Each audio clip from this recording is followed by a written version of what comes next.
Good afternoon, Prashana. I must say it's been so wonderful to reconnect with you after so many years.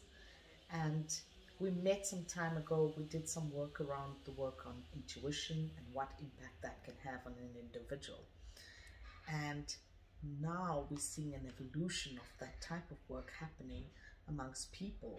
And from a corporate point of view, we're seeing that even happening more and more at a deeper level. So, having been an HR executive with over 20 years of experience, we're always talking about what are some of the key skills people are going to need going into the future. And one of the key things that we speak about through this entire process is the whole aspect of personal mastery. And for me, the blend of personal mastery into the intuitive work that you do, and me having been a recipient of that intuitive work, I can see the benefits of what we're talking about. So would you like to share some of what you believe that intuition work is all about and how it can help individuals move them to the next level in terms of their own personal self-mastery and their own self-awareness of what they bring into organizations? Absolutely. Firstly, thank you so much. This meeting is so divinely guided, I would say. And being here in Johannesburg has really been that. It's a lot about the times we are in now is beckoning us to have that self-mastery. And tapping into your intuition, which is an intrinsic quality within each one of us, it just requires discipline.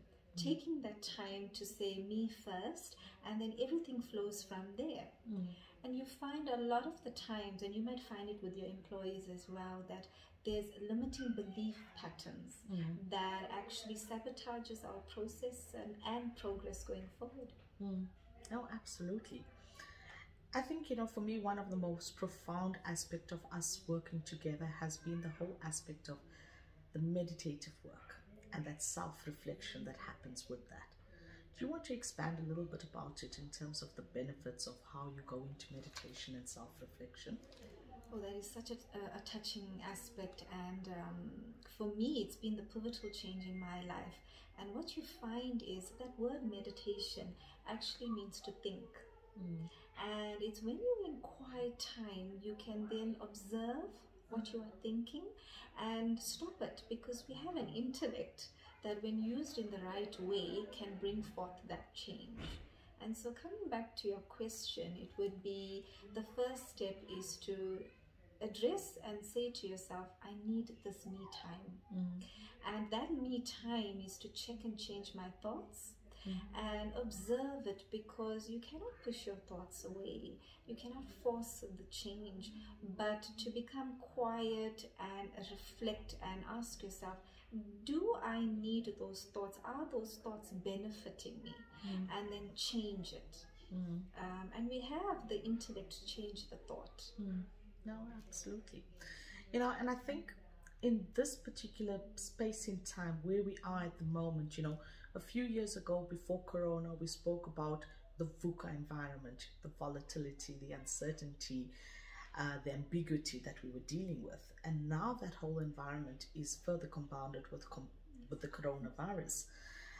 So my belief is that now more than ever, people need to go into that self-reflective mode and to take the time that they've been given to get to that understanding in terms of what are the key drivers that are driving me on a personal level in order for them to make that step change into the next level.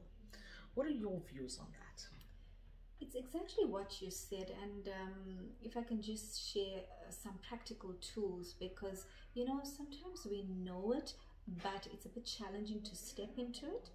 And so the feeling is to stop, observe, and then steer. To sit back and ask yourself, is this thoughts benefiting me? And yes, the wave at the moment is a lot of fear and insecurity. But if I raise my level of consciousness to see the goodness in myself, and I mean, if you think about it, years of effort has been put into our lives, into our mental, physical, financial, career. There's nothing we don't know. It's just about readjusting and getting into a simple way of thinking. And it's to actually ask yourself, is this of benefit in my life? And if you think about it, the fear and the insecurity, how can I change that? And it's about acknowledging your goodness, as we said, raising your vibrational level to gratitude, and seeing that you do have. Sometimes it is our ego or our greed that makes us want and want and want. And so take that step back, look at what you're grateful for, because when that gratitude energy is raised, you'll find you'll become a magnet for positive change, and things will change on the external level. Absolutely. I think what you're making is such profound statements of change from within is then transported into change from outside. And that's what it is. And that, yes, initially it is that effort, because we're so used to living and being and living out of our five senses. Now we need to step into the sixth sense. Absolutely. You know, and yes, that energy will align you to attract abundance in your life. It's just a rewiring, and it's nothing we're relearning or nothing we need to learn. We need to touch base into who we are, what is our purpose, and steer forward. Yeah. Thank you so much for taking the time to share with us in terms of the process of intuition and what that could mean for us in our everyday lives. You know, whether we're running our own businesses or whether we're in the corporate world, I think the whole work around intuition and tapping into it is becoming more and more prevalent in what we do on a daily basis. So thank you once again for sharing your time with me.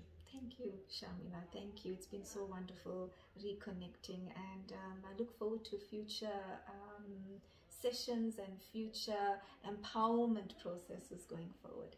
Thank you. Thank you. Thank you.